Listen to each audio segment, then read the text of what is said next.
Should be working. I think it's working. Alrighty. Should be just a second.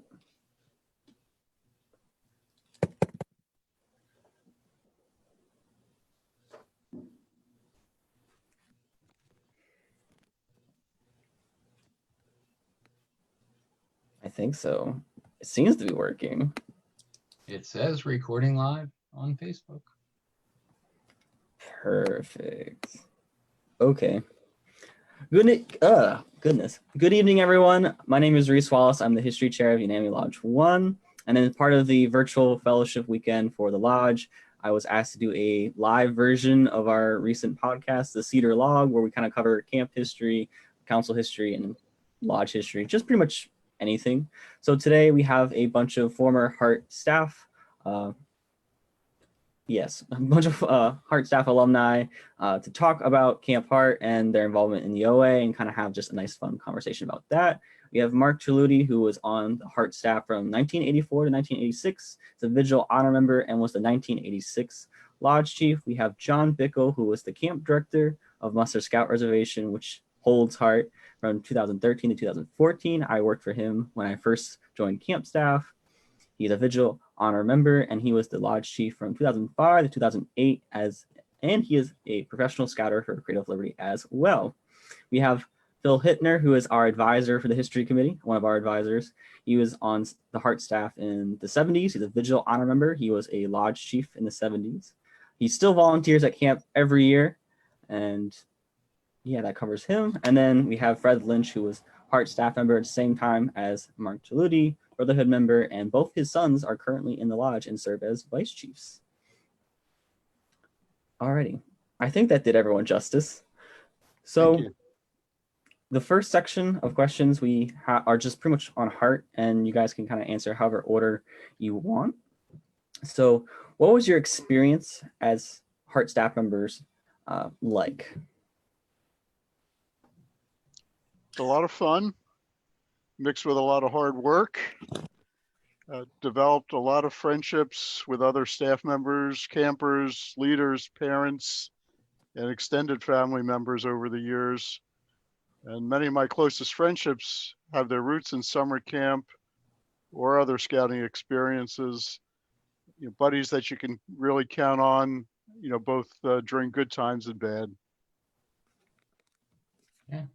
I think I would pick up and also say, you know, I had the opportunity to work for just an outstanding camp director in Steve Gerber, professional scouter that was also my staff advisor when I was Lodge Chief, dynamic program director in Bob Hayes, who still works for the Boy Scouts and the Garden State Council, and just young, energetic guys that really motivated you to want to do the best that you could. And we had great camp staff at that time, and you know, busy season. And I think, you know, people that we're still friends with today, as evidence, you know, Fred, who's also with us tonight, that he and I had the pleasure of working together up there. And, you know, I think regardless, Reese, of when you worked on camp staff, I would bet that almost everybody would answer with some of the same things. That some of the best friends that you have, those relationships started when you were in camp staff, and years later you're still in touch, or even sometimes, you know, you might not talk to somebody or see somebody for 5 or 10 years, but when you do, it's like you picked off right where you left off. Yeah, I would pretty much say the same. And Mark hit on exactly. I had written down some notes. Steve Gerber, what an awesome guy, camp director. Bob Hayes, our camp ranger, Rick Hummel. The friendships that we have, like Mark and I can pick it up exactly. He's kind of hit you guys, even with Phil. You know, just the times, the fun times in the staff area, or hanging out on the dining room porch talking, or sitting on the wall talking to scouts coming out of the trading post, hanging out in campsites. Long-term relationships, and being on camp staff at Hart. A lot of people don't know that there was Hart and Treasure Island, so there was a nice rivalry between the two camps. You're either a camp staff at Hart or you're at Treasure Island. So it was, you know, at that time we had 2 council camps, so it was good rivalry, real fun. and I'll pick up exactly where that leaves off. And what's interesting with my tenure at Hart is that we were a Cub Scout camp, and we are the Cub Scout camp of the council. So similarly to what Fred said about the rivalries, that there's still that rivalry between Musser, but now that rivalry is between Musser and Resco, which it hadn't really been back in those old days. But regardless of whether it's a Cub Scout camp or a Scout camp, all the same stuff resonates. You know, the people that you're with are still your closest friends that you can pick up a conversation with.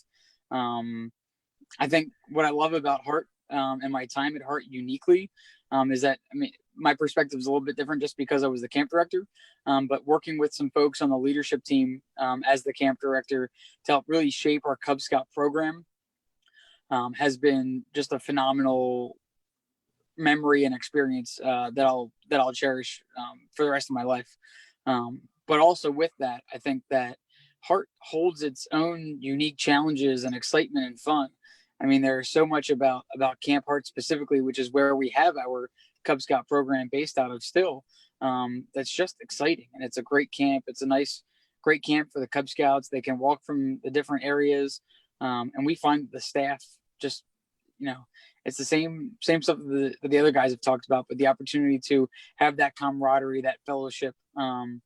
You know, now we have females on staff as well, so that adds a whole new exciting dynamic to the mix that helps welcome our female Cub Scouts into camp. So while camp staff probably looks a little bit differently than it might have back in the days that the other gentlemen have talked about, there's so much that's still similar, and so much that still holds such a special heart in so many people's a special place in so many people's hearts.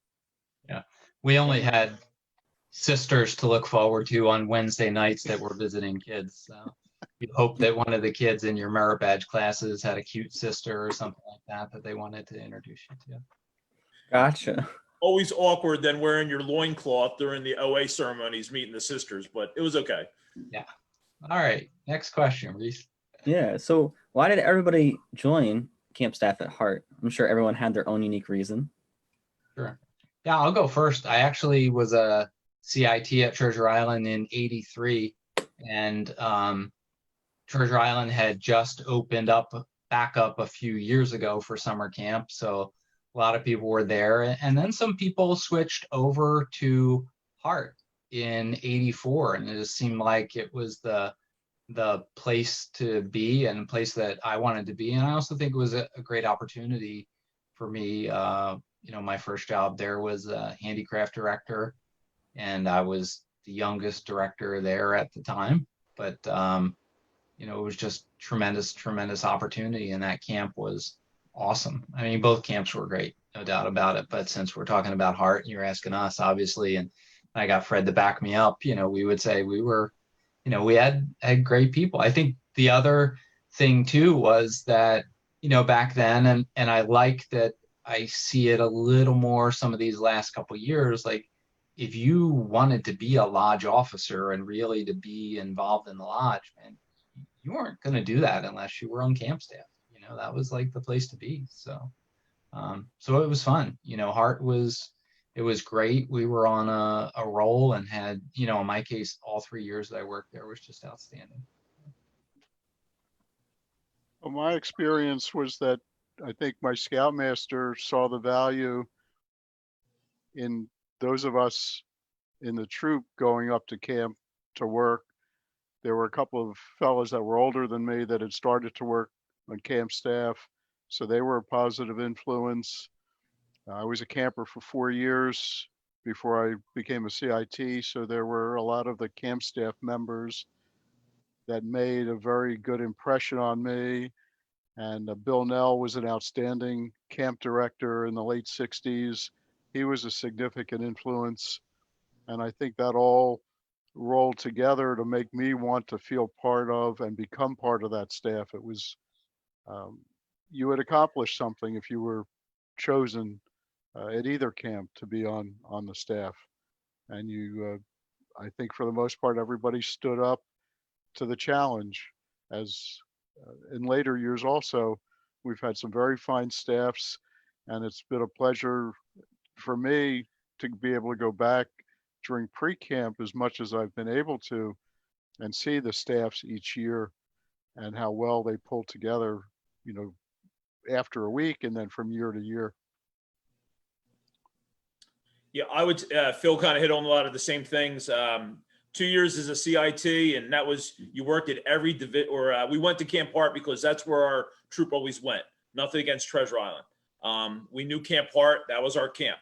And then there were guys on my scout troop that were on the staff prior, and you followed them. They were good role models. And then you volunteered as a CIT, and then you went back as a CIT and got hired. You went back to, I was a CIT 2 years.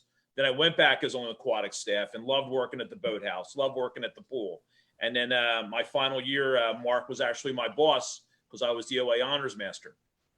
Just with such a pride. If I look back, and it's fine. You're supposed to say that, Resica's the best camp. Muster's the best camp. You have to have pride in what you did when you were on camp staff. And like Mark said, we had some really great camp staffs back then. We were such a family, so tight knit.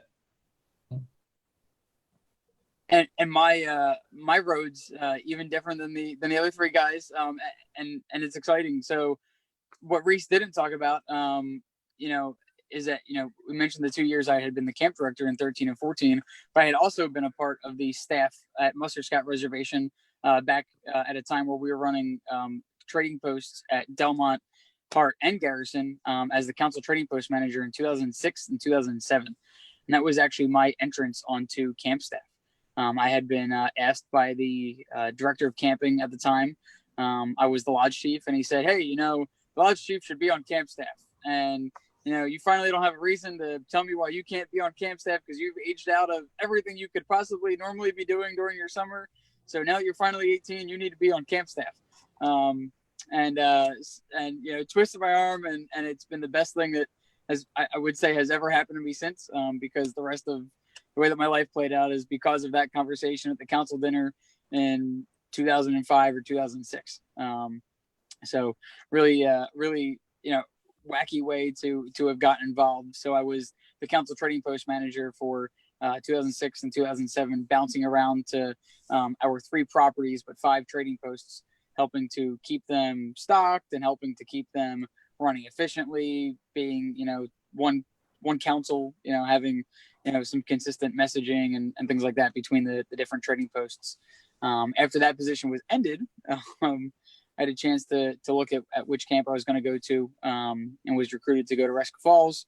Did that for, I think it was 5 or 6 years. And then I had a chance to become the camp director at Muster. The opportunity was presented, and I was stoked. I had been the program director at Resca Falls for 3 years under Chris Brenner. Chris had been and has continued to be a mentor for me for the past 12 to 15 years of my life. And I had the opportunity to become a camp director. And as Chris would say, I was camp director number 2 and he was camp director number 1. But I had that opportunity to join the Muster staff in 2013 and really have appreciated that because it's helped to continue not only my scouting, my love of scouting and our camps, but it's helped to further my professional career as well. I seem to think or remember that you had a lot of time to prepare to be camp director that summer too, right, John? Like a month or a couple of weeks or something? Yeah, something like 2 weeks. Yeah, something like that. In fact, the memory popped up yesterday or 2 days ago that when I had announced on Facebook that I was becoming the camp director. So it might have even been less time than I had remembered. But yeah, there you go. It was pretty quick. Nice. Yeah. So then I'm sure you guys have lots of memories of Camp Hart, but are there any particular memories that you guys cherish the most from your time at Hart? I'll jump in real quick. Oh, go ahead, John. You go first. I want to hop in first here only because I think that it's probably something that the other and Reese that you as well can sympathize with, but there is something about when the staff gathers on the wall. I'm a big fan of things that show that showmanship, that show that we are one staff. And there was a time as the camp director where the staff just lined up on the wall, and I had seen that as a kid. So I camped at Hart one of the summers as a kid. My other summers as a Cub Scout had been at Camp Delmont, but there was the one summer where they had moved the program over to Hart. I guess I don't really know the politics, but So I had seen the staff that had been so presentable on this wall, and I just thought that was like the coolest thing as a Cub Scout. So then fast forward several years later, and you're the camp director watching the same thing play out. The band's coming down, marching down along the side of the dining hall. The staff marches onto the wall. The flag ceremony happens, and there have been several times, and it continues to happen, where I watch that and I get emotional because it brings back not only memories from 2013 and 2014, but even, more importantly, brings up those memories as a kid. So I think that's one of my favorite, like, tearjerker things that's, part of, quote unquote, part of camp that I'm really proud of. But just had to throw that in because I think that's something that's pretty congruent between all of us. Yeah. I think where I was going to go was, for those 3 summers that I was on camp staff, figure I was Alawatsikima for the pre-ordeal ceremony, the ordeal ceremony, and the brotherhood ceremony. So those were 8 weeks of camps times three summers is 24 weeks. And I think about all of the people who I had the opportunity to induct into the Order of the Arrow, and how many lodge chiefs I had the opportunity to be, the chief in their ordeal or brotherhood ceremony. And occasionally there's, the rare trifecta like Steve Ranjo, where I was the chief in his ordeal, brotherhood, and vigil ceremonies. I think to me, just being able to participate in, we lived that stuff, and Fred will back that up because Fred was Mateo in some of those same years. And to me, that was really cool. And I still have people today that are like, yeah, you did my ceremony, or I remember back then, and I think that was, we probably inducted, I don't know, 100 and a couple hundred, 200, 250 people a summer back then, so times 3, and then you add on years of doing that at lodge weekends. So to me, that was, and there are tons. It's, I could pick out 10 favorite memories, but I think that would be the one that I would say was my coolest one. Fred, why don't you go ahead, and then I've got a bunch of stories, so I'll be taking some time.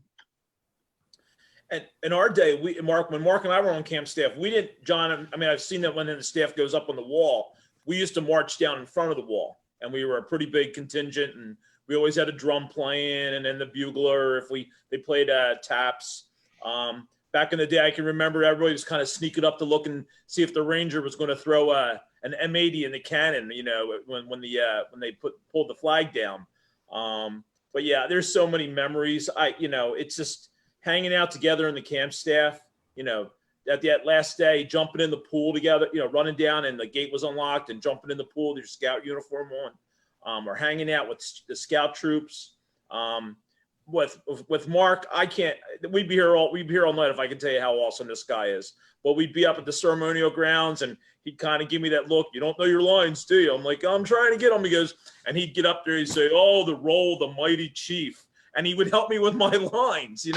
He'd save me at a ceremony. So many fond memories. I just, we'd be here all night long, And I agree with Fred. I narrowed it down to 4 things that I wanted to mention here. And a 5th one would be the wall, because I guess I'm the only one who remembers when the wall wasn't there. Wow. Because it was, I think the dedication plaque was 69. I think it may have actually been put up in 70, the year I was a CIT. I'm not sure, but as a camper and senior patrol leader, that wall was not there. So that puts a little perspective for you guys, since Mark hasn't picked up on my age and made a comment to the audience yet. The other things that I was thinking of was something from my first year. One of my buddies was told to go out and get a left-handed smoke shifter, which today I guess would be considered hazing. But back in the day, of course, that was part of getting acclimated to camp. And since we were good about following the buddy system, I went with my buddy as we went from campsite to campsite and then to the health lodge, which at the time was on the east side of camp where we were camping. And I still remember Jeannie McCluskey, one of the only females at the time on camp staff. She was the ranger's wife, and she was a nurse, so she ran the health lodge. When we came to her, she took out 2 paper plates, cut a rectangular handle out of one of the paper plates, stapled it to the other paper plate, and sent us on our way. So you can imagine the looks of my scoutmaster and all the older boys when Alan Frank and I came back with a left-handed smoke shifter. Great. Her husband, Ranger Bob McCluskey, would light the cannon on July 4th. And I don't know if it was an M80 or, black powder, but he just saunter over with a cigar, light the fuse, and boom, quite a noise. I think Fred mentioned sitting out on the porch earlier, and one of the most vivid memories I have is sitting on the porch during a thunder and lightning storm, and you would see the whole valley light up. It was just beautiful to sit there. The rain's pouring, it's thundering, it's lightning, and the whole valley is just beautiful the way it would be lit up. And the last story I want to share, a favorite of mine, is the 17-year cicadas. I was fortunate when I was a CIT, that was one of the years, 1970. And then in 87, I was back. I think we had a Jewish committee retreat, Keenest, in that spring. So we got to hear and see the cicadas again. And then I was a volunteer in 2004. And I remember Jerry Whartonby was the director at that point, and I warned him that he wouldn't have to worry about waking up the camp staff for breakfast because the cicadas were coming back and the birds would be attacking them in the morning, and nobody could sleep through that din. And Joanne, his wife, told me when she drove her car into camp, the noise was so deafening that she thought something was wrong with her car. There was so much noise from the cicadas. And I've joked with Reese and John Bickle that we were hoping to have a Hart reunion next week, which obviously isn't happening because of the pandemic, and we're not sure if we'll be able to do something in the fall. But I figure worst case, the camp staff and the cicadas will be back next summer. I'm not looking forward to those cicadas at all next summer, but it should be fun. Oh, it's great. It's something you'll remember all your life. So I have my personal favorite spots at Hart, which probably include the bridge and the wall. So I was wondering if you guys had any particular spots around Hart that are like your definite favorite spot. The old bridge, Bouncing Betsy. Oh, I was hoping Isn't somebody there? was going to say that word. That was a favorite of mine. Yeah, I hated And that. I didn't know that Fred worked at the boathouse. I taught canoeing there for a couple of years. That was a favorite. Still is, other than the fact that the boathouse isn't there. And the other favorite spot also on the east side was always Corman Chapel. As a camper, I didn't necessarily like going to services, but I enjoyed the toads that would hop through on the Friday night service. That kept us entertained. And a few years later, I did my Eagle Scout project there. So the east side of camp in general has a lot of good memories. And I got to walk the East Camp with Reese last summer, which was nice. Get back and see that part of camp. Yeah. I don't think I really have one favorite part. I mean, the ceremonial grounds obviously held, a real special place for me. But I think honestly, it's just wherever you were with your friends. That was the special place, So. Yeah, and you bring up a lot of fond memories, but like the hike to the east side, the tap outs used to be on the east side. They, everybody slept up on the east side, for their ordeal. Mark, I believe if I remember, weren't you and I on the pre-ordeal where we were over on the east side, and I might have been Daryl with the bow and arrow and Be Swift, and then we heard the arrow. We heard the arrow hit Swamp Pike. We heard it hit the road, so it went like got perfectly straight and hit the road. Wow, how did he do that? Yeah. But I can't. There's too many. It's just Right. There's too many. Too many great places at all the camps that bring back a great memory about something. Hanging out in Handicraft Bay with all the guys, busting stones, just having a good time. Yep, that was back in the day, Reese, when it was under the dining hall. Remember, we had that conversation before. Yeah, I can't use the phrase back in the day when I refer to you. Yeah, but now Handicraft is now the store, the trading post. Mark's Bay is now the trading post is actually Mark's Bay. Okay. Yeah. What about you, John? For me, I think that the quarry by Falcon there is just awesome. I love that. One of the parts about Musser that I love so much is all of those neat geographic features with the rocks, because it's so unique to the camp and that very hyper specific area, part of our area. So I think that's really cool. I also kind of like what Fred was saying about just being all over. I think there are so many little pockets throughout, different parts and different campsites or program areas or throughout the woods that I can point to that I've hiked through or been at that, just like, wow, like, you stop and appreciate that area. So, but certainly the quarry pit in Falcon there is the one that stands out for me. Gotcha. And then, Bill, in your day, wasn't where the basketball courts now? Didn't that used to actually be an orchard? Yeah, that was an orchard. Yeah. The archery was on the east side of camp near the east side staff area, up the road where Plenty Coup and Teddy sites are. Right. And I think that the basketball courts went in the late 70s, maybe 1980, as a donation from Pete Musser, who just passed away Correct. this past year. I almost want to say, like, that might have been early 90s. It was after my time on camp staff. But Okay.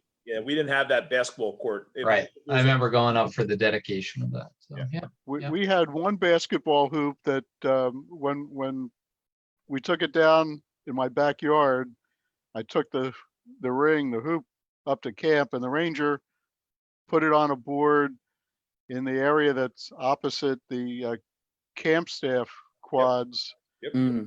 I think they use that now for, showing the kids how to tie knots and things right off the camp staff area in the orchard there. So we had one hoop back in the day. Yep. gotcha. I think that's a good transition into memorabilia. So I'm sure from your time at Hart, you've all have collected lots of different Hart patches, especially Mark in particular. He's kind of the collector extravaganza. I don't know what the best term would be, but are there any particular Hart patches that y'all have like hold near and dear to you guys, or anything you guys want to show? Anyone? I don't want to go first all the time, but Well, the most treasured one that I would have back in the day, well, always the cross logs, where it was the symbol for Hart.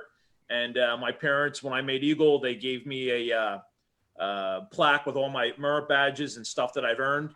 And my mom cut my Camp Hart staff patch off my hat, and it says Camp Staff, the Hart patch, the rectangular one, and that's in my frame. oh, that's cool. That would be my most treasured Camp Hart, Camp Staff, patch. But it's in glass, so I can't show it to you. Gotcha. I think for me it would be the neckerchief slides. There were a number of them that were cast in plaster professionally for the camp staff, and there was one year where somebody made wooden neckerchief slide, and those I think are special to me. Plus the old patches like Fred mentioned that were very common design back then.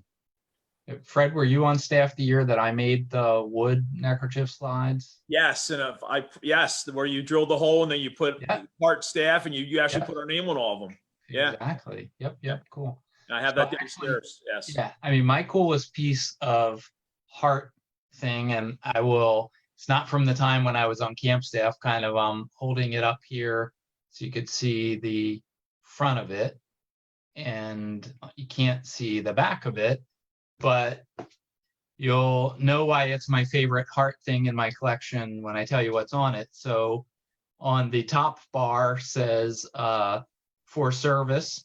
The medal itself says Boy Scouts of America, Philadelphia Council. And then on the back of it, the engraving says presented to Dr. Charles D. Hart, November 18th, 1930. Oh, wow. Yeah. And the thinking has always been, first, he was a council president, but also the thinking is that this could have had something to do, because 1930, Reese, what would that be? The year that Hart was founded, right? That this could have somehow been connected to that as well. So, I mean, this came to me roundabout way. I've probably had this for 20 years. It's not a patch, but I think it's much, it's cooler just because it belonged to Dr. Charles D. Hart and was presented to him. Anyone want, John, you want to top that or anything? I certainly can't top that. And I'm with Mark. I'm not a big Camp Hart patch collector, so I can't say that I've got a favorite Hart patch or Hart piece. Certainly, any patch that has something to do with the summer I was there holds a special place. But for me, it's really the after my second summer, the camp staff during the winter party had presented me with a little box with a bunch of different sayings and mementos from that 2014 summer in it. That box is still sitting on my bookcase in my house in a place of honor because that just really meant a lot to me. That summer of 2014 had been a really tough summer. We asked for probably more from the staff than was fair, but that was all in the name of providing a great program for our Cub Scouts. And the staff came together in a way that is just incredible. And to have gotten that from them at that staff reunion in December was really, really special to me. So it's some things in that box, some little sayings, some little inscriptions that people had shared that really give me encouragement still today. I'll go through those sayings every once in a while when I really need some encouragement. And that still picks me up every time I need it. Cool. Yeah. My favorite Hart patches would be well before my time, but these were all Hart staff patches from the 50s into the 60s. So pretty obscure. I think most of them were worn on neckerchiefs at some time. So do the math, how many camp staff members there were back then, 30 or 40 maybe. So those are cool. And I have a bunch of them, and maybe every 3 or 4 years I might find one that I didn't know existed, and just cool, fun stuff. Gotcha. Thank you. So I guess we'll kind of transition into lodge memorabilia as we kind of start to talk more about Unami Lodge and all of your involvement with the lodge. So does everyone have like a particular lodge flap that they find to be their favorite? Maybe a time when you were a chief or it just meant something to you because it was like your first one when you were an ordeal or what have you? Fred, why don't you go? Because I know you got something there. Yeah, sure. So I did go in the Ordeal in the early 80s. So I've always just treasured, I always like to just wear the kind of the flap that the year that I went in. That's me with treasure, that I treasure the most. That patch, that flap represents the year that I went in. But kind of put Mark on the spot earlier and he helped me out to make sure I knew.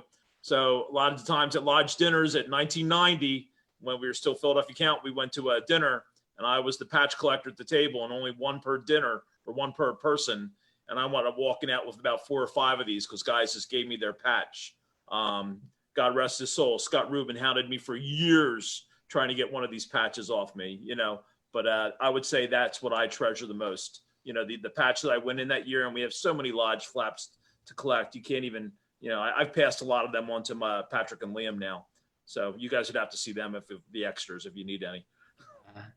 Yeah, I think in my case, I mean, I still today I actually wear the second lodge flap, but it's the F1 through 4 series were all the same, the Philadelphia 1 cut edge. And I always wore that because that's the one that our founder, Dr. Goodman, wore on his uniform. So to me, that was, even though like the one that Fred showed, the silver border with the island in the background, that was the flap, but I was inducted. But I always, wore that, still wear on my main dress uniform, the earliest flap. So. I guess I have two that I would say are meaningful to me. One was the flap for our 60th anniversary when I was lodge chief. And the other one was a gift from Doc Gershenfeld. He was my allergist. He was very active, both at the council level and national level.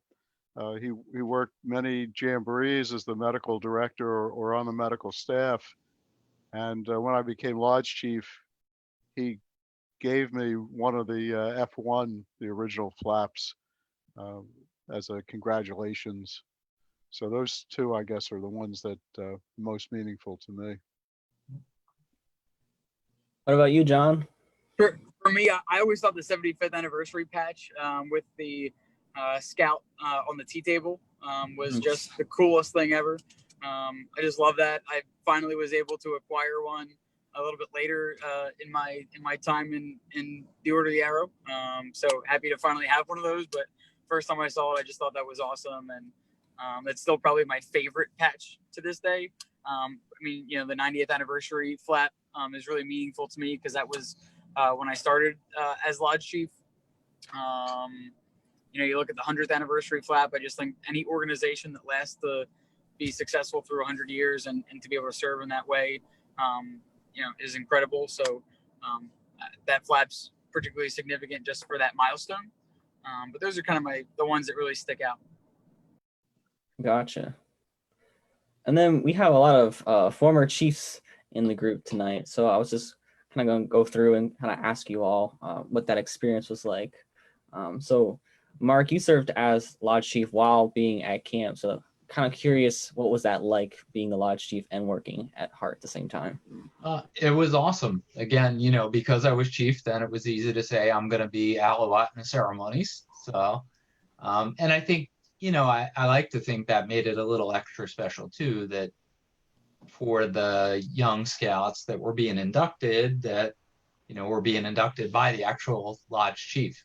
So that was really cool. And, again, the fact that to be in the ceremonies with, we had a great team with Fred and Daryl and Vince was a big part of it. And, we had great teams. And I think Fred said it sort of in a joking way, but sort of in a serious way too, is that, I took ceremony serious. And if you were going to be on that ceremonial team, we have a job to inspire the people who are being inducted. And you can't do that if you're reading your part or stumbling over your part. So I think by being lodge chief and being the chief in the ceremonies that, I'd like to think that, kind of held everybody else to a higher expectation, and thus they delivered to a higher, expectation. So we had some really great ceremonies during the year because, I think we've all been to good ones. We've all unfortunately been to a bad one or two as well. And, the nobody gets inspired by a bad ceremony unless their inspiration is to become a ceremonialist and do it better the next time. So. Gotcha. And John, you were a lodge chief for what, like 3 years? Forever. What was that like? I was the lodge chief for 3.5 years. I'm happy to talk after Mark. I'm sure he'll get a word in edgewise here, though. So I never doubt that. But being Mr. lodge chief 3.5 was his nickname. Reese, did you know that? 3.58. Listen, Mr. his wife 3.5. helped me with my campaign, so he can't complain too much. Yeah. But but in all seriousness, I mean, being Lodge Chief it still is one of the greatest honors I've had in my life, and one of my favorite things that I've done. I mean, being Lodge Chief, being on camp staff, and now being a professional scout, all seem to kind of blend together because of how much those three things really interacted or led from one to the other. I was on camp staff because I was the chief. I was recruited onto camp staff because I was the chief. I was recruited into the profession because I was on camp staff and I was the chief. So everything, being chief could literally be argued was, the genesis of the last 15 years of my life, which is incredibly meaningful to me. But just the time as Lodge Chief was phenomenal. We had a great group of guys, and I say guys because back then it was all guys, that were around the table as youth, that were mentored by some phenomenal advisors. My time as Lodge Chief, as an officer, would not have been nearly as meaningful would not have been as meaningful as it was without the phenomenal advisors. But I'd be remiss if I didn't specifically say Steve Ranjo when I talk right now, because being Lodge Chief was as fun as it was, as exciting as it was, and we got as much done as we did because I had an absolutely incredible lodge advisor behind me who became my best friend. And I just can't talk about my time as Lodge Chief without talking about Steve, because of that mentorship, that friendship, that bond that we shared that was just so special. And I think that's true in so much in any leadership role that you have throughout your life. You need people around you that are going to help you carry the torch that you have to bear, to be able to make your time as a leader successful. And when you have a mentor, and a leader and a advisor that cares as much as Steve did, it makes it so much more fun and so much more meaningful to do all those great things. So I'm truly grateful for that experience. We did some really neat things when I was the Lodge Chief that I'm really proud of. But I think if anything, it's just building a team, and being able to just further the lodge because you build a solid team behind you, that I really think about when I think about my time as Lodge Chief, that I'm really, really proud of. And then what about you, Phil? Could you briefly tell us about your time as a chief in the 70s? Yeah, it was a wonderful and a humbling experience to serve as Lodge Chief. Even more so because it was an anniversary year, one of our 5-year anniversaries. When I was chief, we were able to hold a celebration at Treasure Island, which was not being run as a summer camp that summer. It was lying dormant. It was resting. So there were a lot of logistical issues that we had to overcome to get the celebration in the first place. And then we worked out all the issues that had to be worked out. We were very fortunate that Dr. Goodman was able to be present. And one of my favorite pictures that I found recently, and I've shared with some people, at the celebration after everything was over, we go back to the dining hall, we give him the honor of cutting the cake, and he takes the knife and he's about to stab the turtle, was his way of cutting the cake. And that's one of my favorite memories, is here's a guy that could laugh at himself. He had a wonderful sense of humor, in that way he didn't take himself too seriously. He was serious when he needed to be serious, and he wanted to be lighthearted when the time was joyful, that the celebration, the serious part of the evening was over, and now we're into the fellowship part of it. So that was right around the July 16th anniversary. Then a few weeks later, we're out at the national conference, and it's a thrill whenever you're a Unami member to go to a conference and all the people that see the Unami flap and come up to talk to you, but to be an officer and especially to be chief at one of the national conferences, the memories are just great from my experience then. And I think there's something that when somebody's a lodge chief or a lodge officer, you're so focused on that year, you don't realize that when you're done with your year, it's not the end. I've been very fortunate to be asked in years subsequent to that to be an advisor in this committee or that committee or help with an event. And it's a continuum. It's not just a finite portion of your life. You know, I've been blessed to be able to work with a lot of wonderful people in all the years subsequent to the year that I served as chief. And that's Yep. always been very meaningful to me. Gotcha. And then, not to keep Fred kind of out of the loop, we have a special question for him because you were the only one to have sons in the lodge, which must be a very rewarding and interesting experience in itself. So I wonder if you wanted to talk about that. Yes, and I've written down a lot of notes because there's so many names to try and just, to give a shout out to people. And things that may have changed. Back in my day, I was honored that when he took the camp staff picture, things might have changed, but I was able to wear my sash to show that I was the honors master for that summer. And to represent the lodge and the Order of the Arrow was such a rewarding experience. And to be the only person in the picture that has the sash on, the Order of the Arrow sash on. I've been blessed with two wonderful, awesome young men following, to sit in the ceremonial grounds and think I used to be Mateo, and now to stand there and watch one of them be Alawat or Mateo, or, run a ceremony, and now see, a first and second lodge or a vice chief, so proud, but, all the other future OA guys that are coming up the line, and there's just so many names to mention, the future of our lodge and, all the leadership and the good hands that we're in right now. So yes, as a proud father of Patrick and Liam, watching them now come through, and they've taken all my patches though. So hopefully you guys could help me get some. Yeah.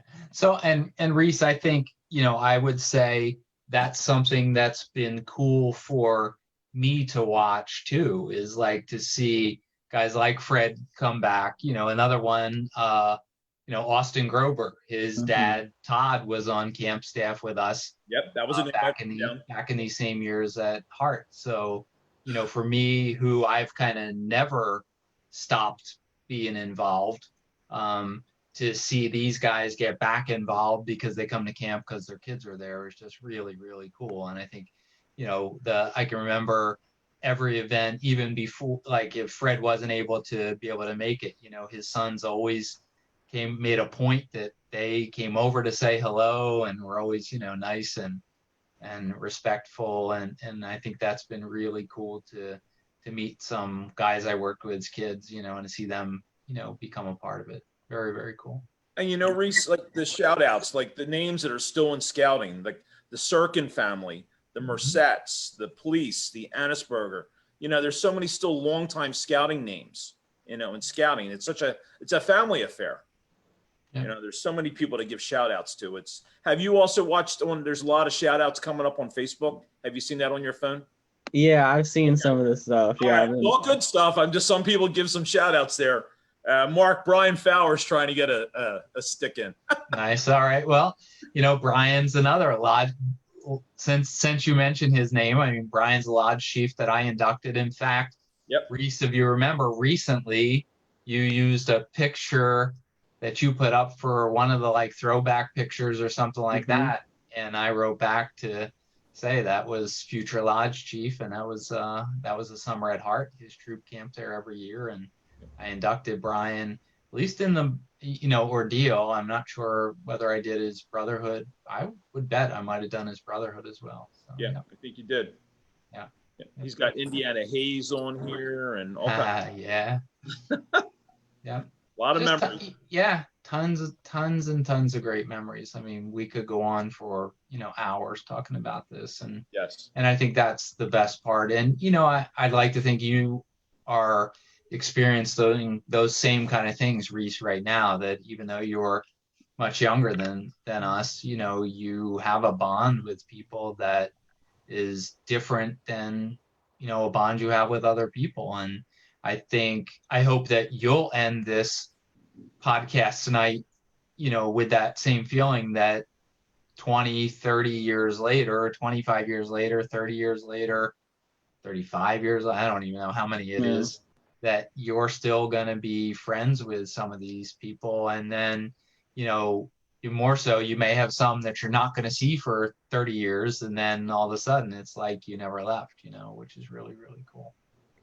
I certainly hope I get to experience that too. I have 6 years at Hart, and Yeah. definitely there's people that I haven't seen or talked to in a while, but they came to my Eagle Court of Honor and things like that. So I'm kind of looking forward to seeing how all that plays out as well. What is your favorite memory of Camp Hart? So my parents are divorced, so my favorite memories of my father are at Camp Hart. I get very emotional thinking about it. He used to work for council and introduced me to Cub Scouting, and just from there, I just kind of hit the ground running. And I think that's like the greatest gift my father gave to me was scouting, and then he unknowingly introduced me to Camp Hart, and I was, I think, one of the first Cub Scouts. So like Mark Reeves, Vicky, Elizabeth, I think is her last name, that staff, Steve, Nosferatu. I'm sorry, Steve, I probably butchered your last name, but that group of Hart staff really inspired me. And I, like John said, I kind of looked up as a Cub Scout at the wall and I was like, I want to do that. So I literally waited till I was 14 to do that. Yeah, that's cool. And I haven't stopped since. So Good. I guess the last question to kind of wrap everything up is, what benefits did all of you kind of get from your time in the lodge or from camp staff, mix of both? And can younger scouts and younger airmen expect the same kind of benefits that y'all have reaped? Wow. That's a great, great question. And I think, I like every time if somebody ever hears me delivering a speech, a talk, or a message, and I know probably others on this thing are going to agree. So I don't mean to be stealing their time or stealing people's answers, but it's a profound statement. So think about it when I say it. But I mean, I am who I am in life because of everything I was when I was a youth in scouting, both becoming an Eagle Scout, being on camp staff, and being involved in leadership positions in the Order of the Arrow. I mean, there's no way that I would be doing what I'm doing. There's no way I would have the skills and the talent that I have had it not been for all the opportunities that I got when I was a youth. And I think, we all would probably agree too, the reason that we keep doing what we're doing is to make sure that guys like you and guys like John when he was chief, that and guys like Fred's kids have those very same opportunities that we did. I mean, there's no way I would be as successful as I am in life had I not been in scouting. I mean, to echo what Mark said, I think that but to answer one of your last questions that you asked there, Reese, is that scouting's timeless, and the values that we teach, the leadership that we teach. Oh no, we lost him. We got you frozen, John. Sorry. Sorry, John. So I'll hit on that real quick before we let Phil. So yes, scouting made. You there? Still there, John? Yeah, I'm still here. Can you guys hear me? You locked up. Sorry. All right. Oh, sorry. So I was just saying, scouting is absolutely timeless, and what I love about what we do is the fact that we teach these leadership and values to young people in a way that they'll have them for the rest of their lives.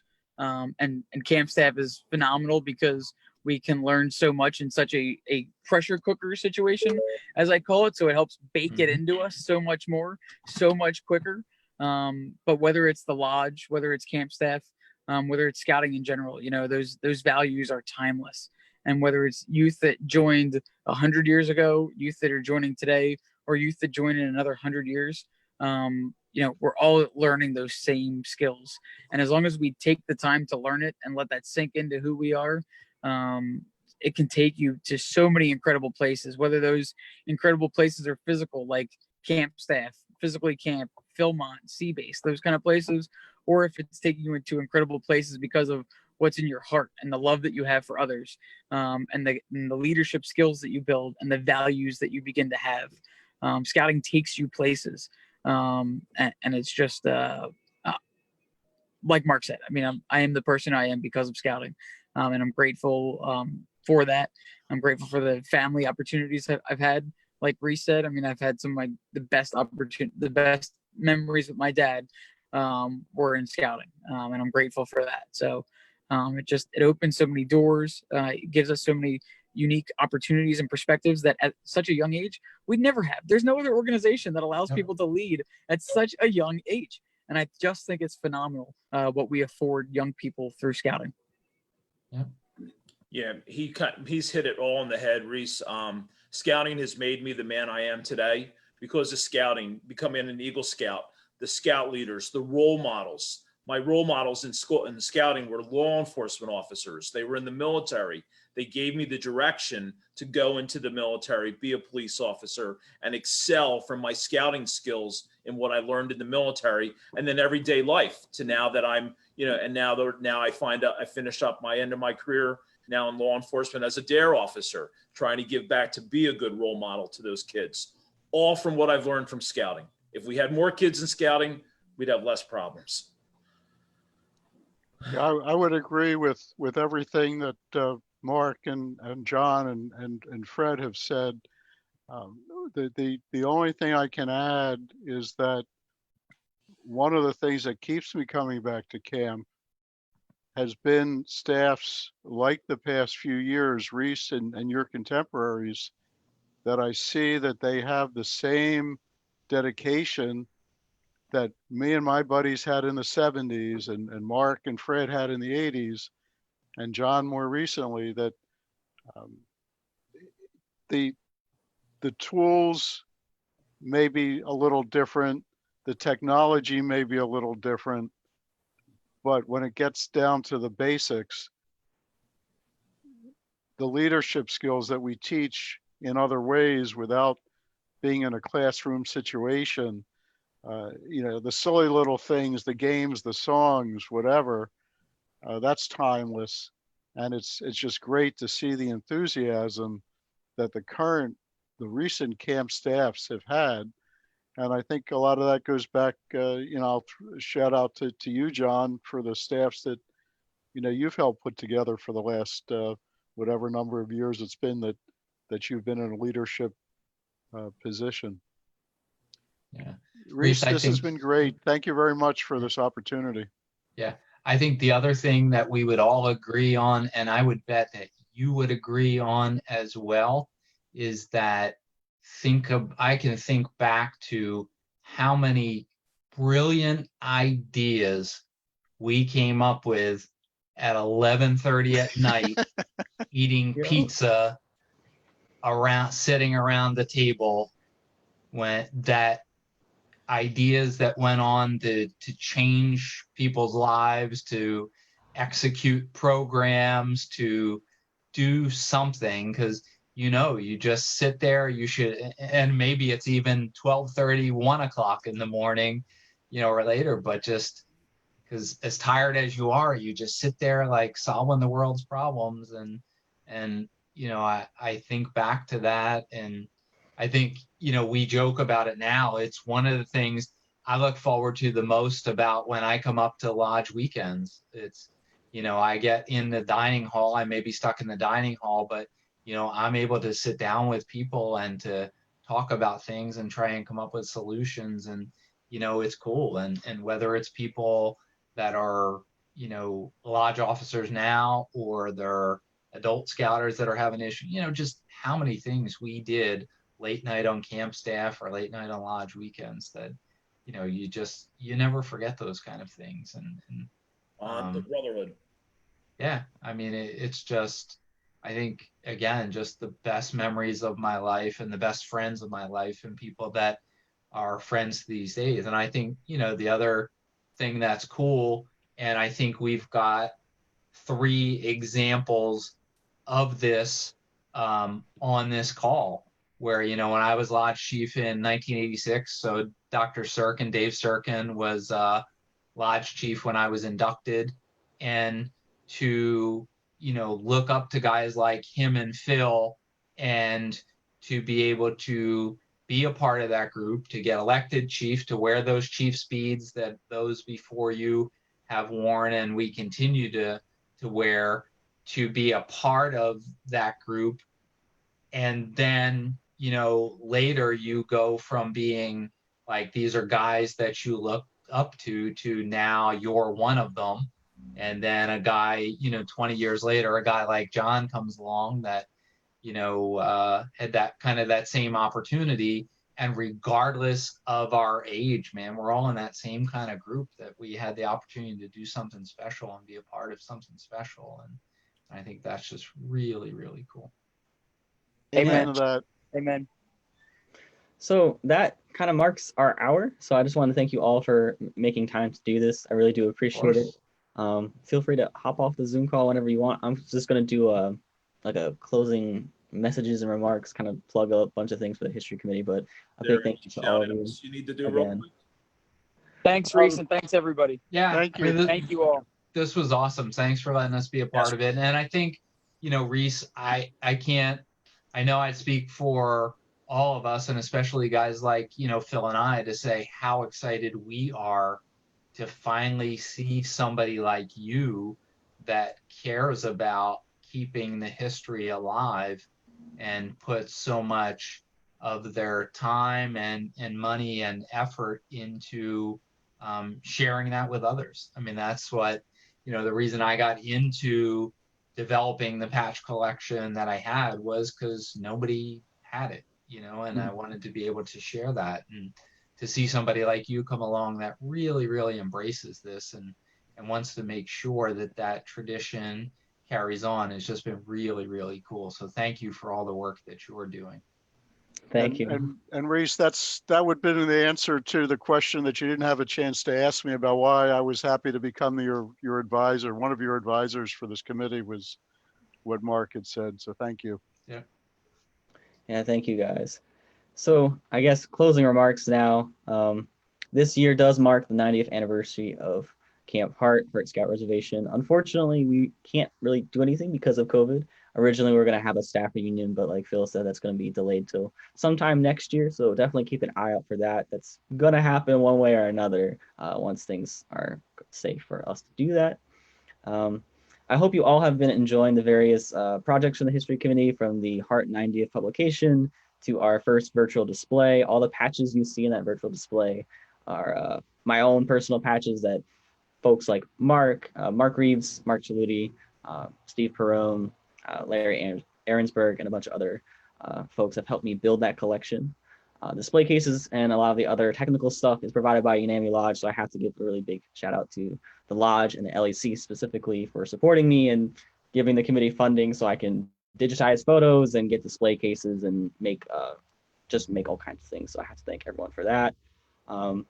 We have lots of various projects that are always ongoing. We are always looking for staff photos from Hart, Delmont, Garrison, Resca Falls, so Big Springs, Great Bend, Fawn Run, Firestone. We always look for stuff like that. Staff yearbooks, pretty much anything and everything, and I literally mean anything and everything.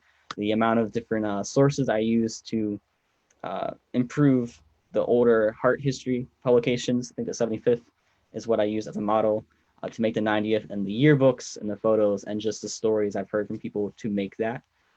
I really need all that input to create the output I do, and the podcast is a perfect example. I can't do all of that unless I have very well-researched things, and luckily Mike Comfort, one of my other advisor for the History Committee, in his youth wrote a lot of historical publications for Delmont Lodge, and Resca Falls, so luckily we do have things like that, but anything and everything is useful. The amount of times that I have found something obscure in a yearbook, like Bouncing Betsy that Phil was talking about, I found a picture of it just in one of the old yearbooks, and it's the only photo I have of it. So just things like that, anything and everything is useful. Be sure to check out our Facebook page and Instagram. We are always posting flyers, documents on Mondays. I post way too much on Facebook, but it's all about keeping the memories alive and sharing things. It's just, I find the greatest joy in just seeing different people saying, oh yeah, my dad was this and that, and oh, I have things like that. Recently, a gentleman from Alaska commented that he had old Delmont and Firestone photos from his father, and that just was the coolest thing to me, that we're reaching people who have kind of just gone everywhere in the country to kind of bring all the photos, information, and just have copies of things digitally. I kind of think of it as bringing it back home to Creative Liberty. So thank you all for tuning in. This will probably be a special episode at the end of our Hart series. If you don't know, we do have a podcast that's live. You can find it just about anywhere, but the main platform we're on is Spotify. I have to yell at Apple to make sure we get onto Apple Podcasts. That's another story. But me and Luke Clancy have been working hard on that, and Luke Clancy is unfortunately going to have to edit this entire thing later. But big shout out to him for helping me out with the podcast. And be sure to tune in not this Wednesday, but the following Wednesday, like the 20-something, for the second episode in our series on Camp Hart. So with that, I'll end the live stream. Thanks, guys. And then